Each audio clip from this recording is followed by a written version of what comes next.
But when the history of this time in U.S. history, when the history of this moment in American citizenship is written, I think here's what today's entry is going to be about on the big dateline of 2018.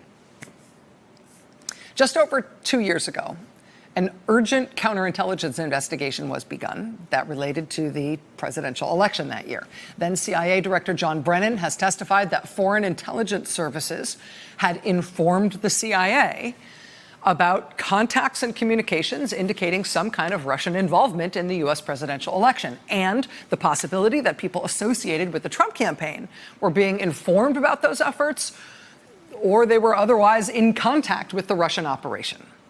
Now, the CIA, of course, doesn't operate on U.S. soil. Counterintelligence efforts involving other countries mounting operations here, that's part of the FBI's counterintelligence bailiwick. So the CIA and the FBI coordinated their efforts to start looking into whatever was going on in the summer of 2016.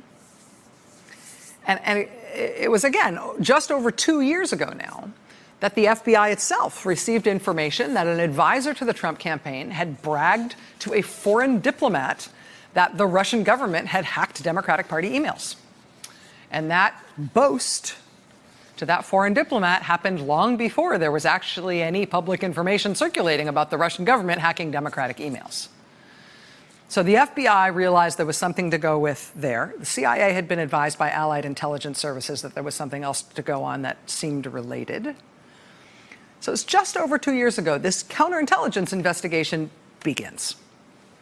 Are the Russians actually running an intelligence operation to try to influence the choice of the next American president? If so, is that candidate in on it? And that investigation started just over 2 years ago. Since then, of course, the candidate in question has been elected president. And under him, since he has been president, the director of the FBI leading the investigation has been fired, turned into a political punching bag, and removed from office.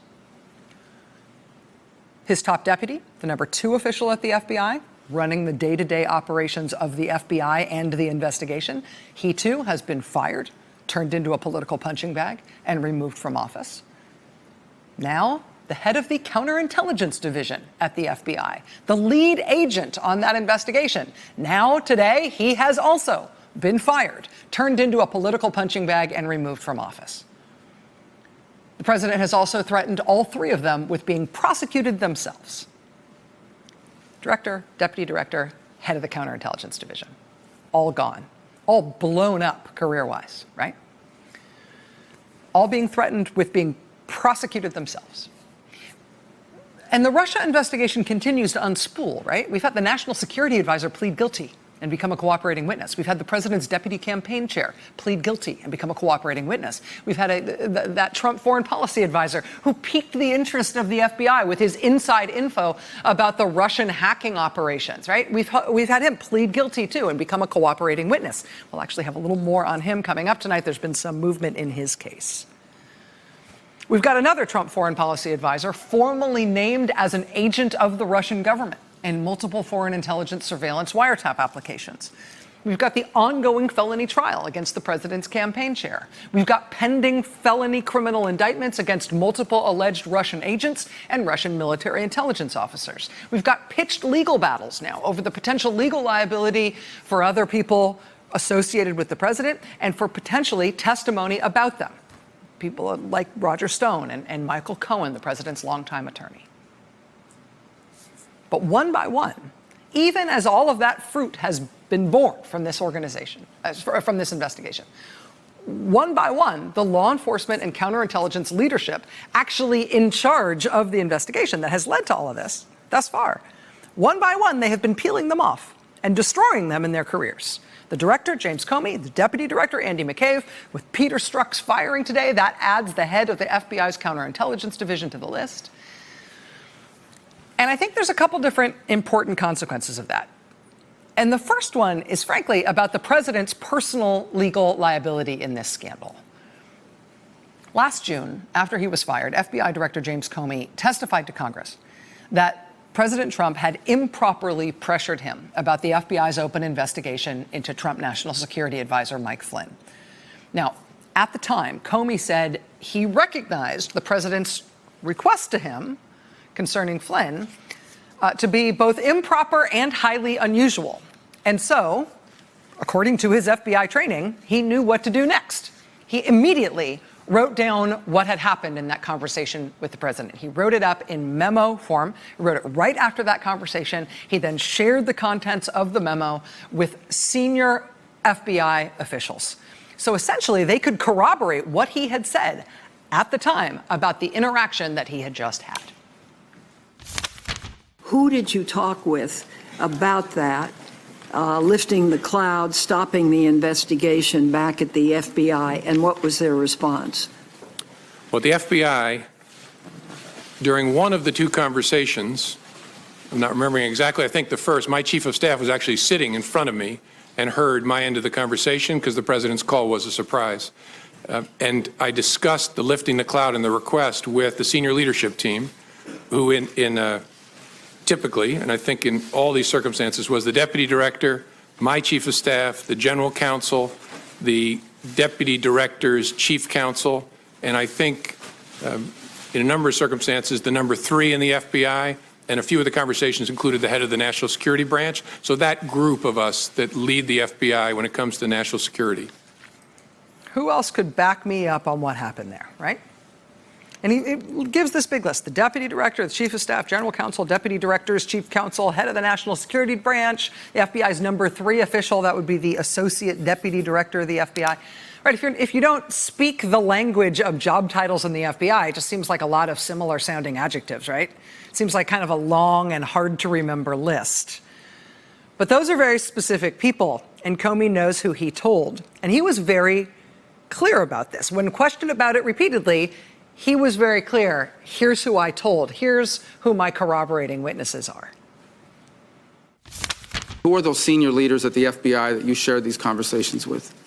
As I said in response to Senator Feinstein's question, deputy director, my chief of staff, general counsel, the deputy director's chief counsel, and then more often than not, the number 3 person at the FBI, who's the associate deputy director, and then quite often the head of the National Security Branch.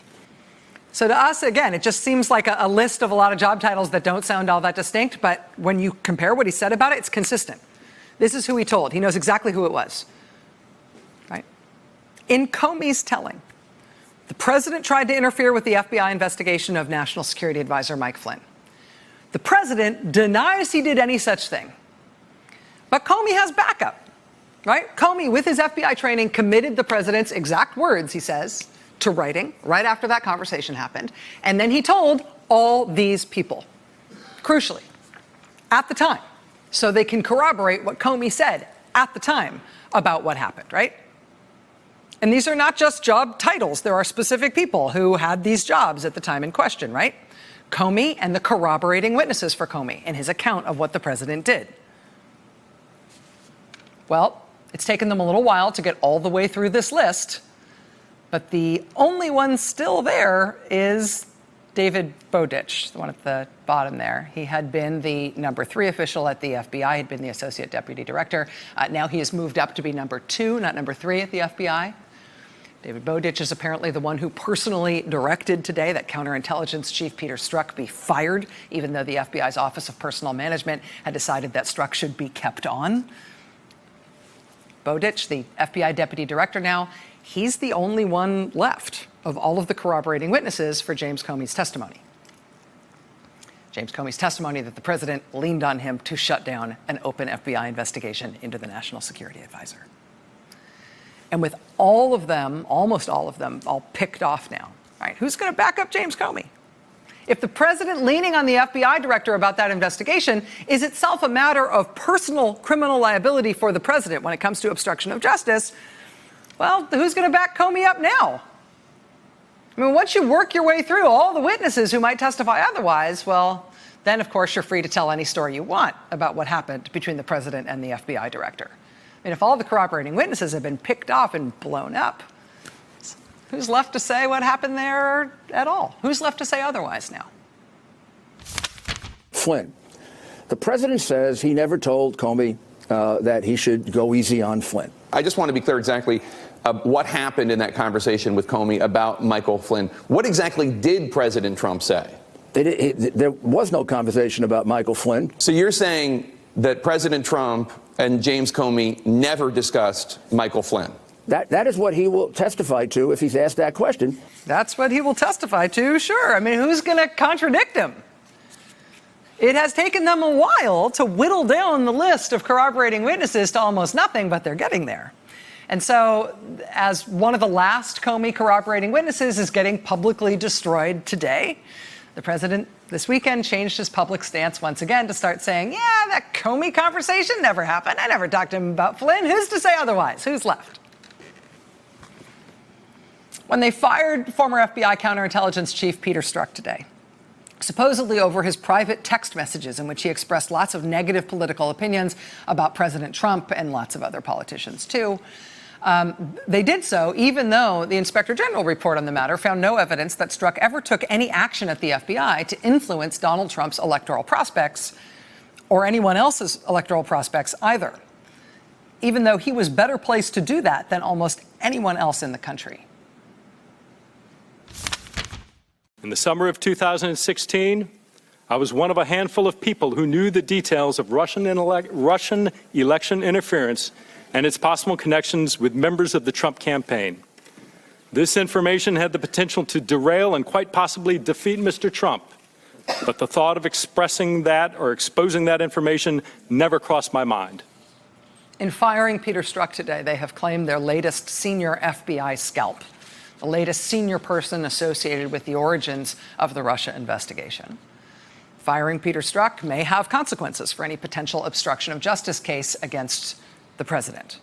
If he was able to corroborate Comey's testimony about potential obstruction of justice involving the president trying to lean on the FBI over their open investigation of Mike Flynn while picking off those corroborating witnesses, may have legal consequences.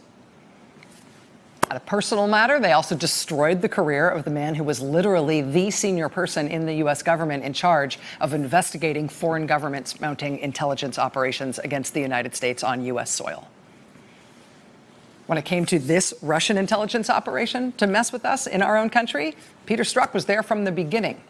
He's one of the only people on earth who's ever been in a position to give testimony like this, and now he's literally having to set up a GoFundMe page to help with his own defense. During your June 2018 interview, I noticed some concern in your voice when recalling the 2016 campaign season, specifically October 2016, and specifically as it relates to the state of the Trump-Russia investigation. Why were you so concerned about what was happening at that time? Well, I think trying to keep this at a level, not talking about open investigations. Only yes, ma'am. So the predicating information, the information we had, which was alleging a Russian offer of assistance to a member of the Trump campaign, was of extraordinary significance. It was credible. It was from an extraordinarily sensitive and credible source. And as we looked at what that represented, the key time was obviously coming into the election.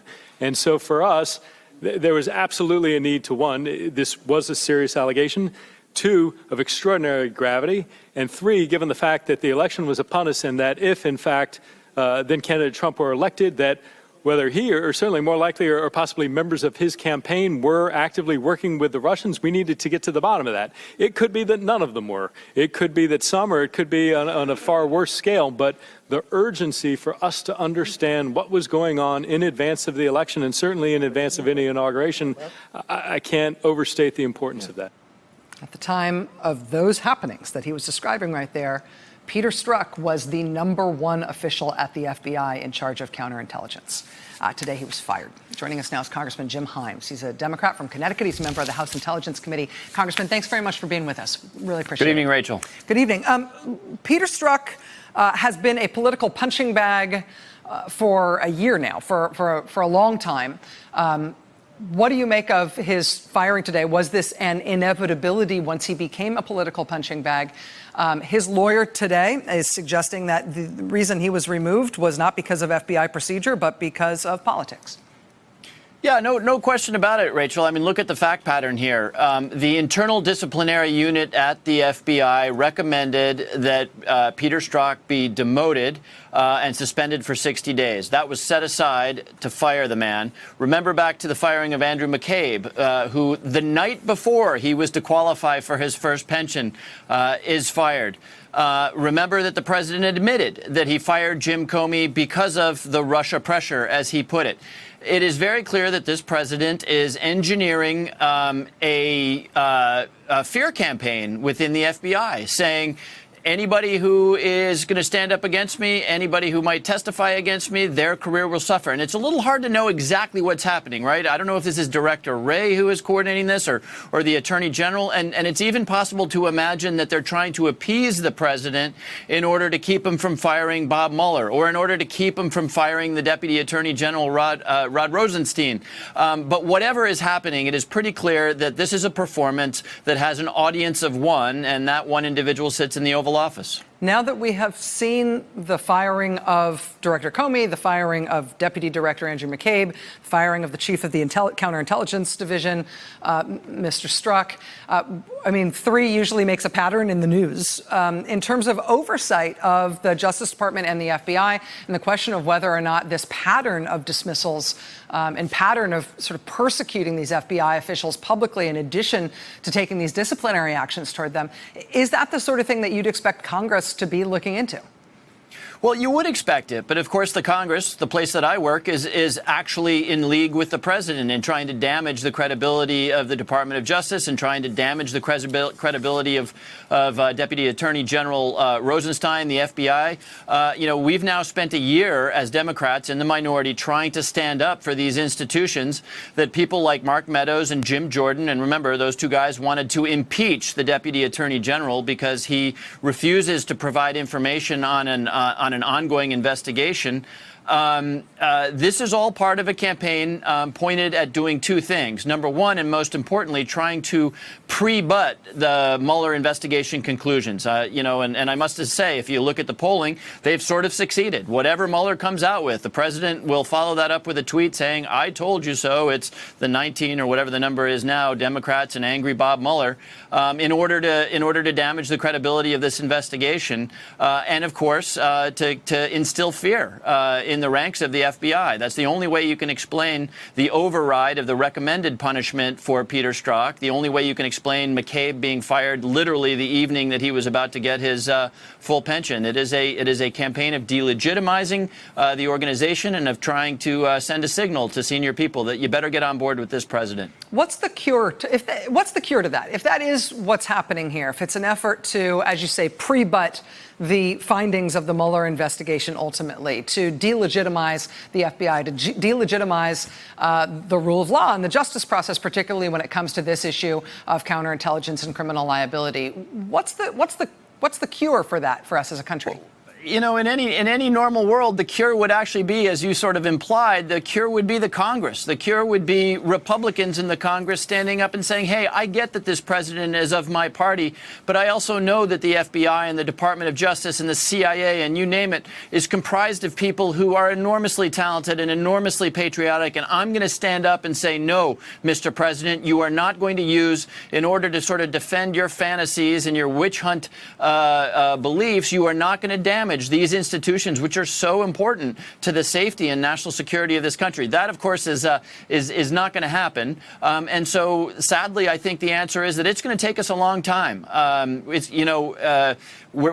Maybe we start next year. If the Democrats take control of the House of Representatives, we will have the power of subpoena. We will be able to look into these kinds of things. But it's going to take some time to reestablish the credibility of these institutions that was very deliberately damaged by a president who, and let's just be blunt about it, who is, here we're having this long conversation about did Comey tell the truth. The president is a serial liar. And I know that sounds partisan and political, but look, you need to look at just half his tweets to know that that is true, or half the statements he makes. He does not care for the truth. And he has, thrown mud on an awful lot of people who may have had, poor judgment. Look, Strzok did some things that deserve punishment. Jim Comey, I completely disagree with his decision to talk about the Clinton investigation during the presidential election. But not one of those individuals has ever been accused of being dishonest. Congressman Jim Himes on the Intelligence Committee in the House. Sir, thank you for your time tonight. Appreciate you being here. Thank you, Rachel. All right, we got a lot more to get to. Busy Monday night. Stay with us. Hey there, I'm Chris Hayes from MSNBC. Thanks for watching MSNBC on YouTube. If you want to keep up to date with the videos we're putting out, you can click subscribe just below me or click over on this list to see lots of other great videos.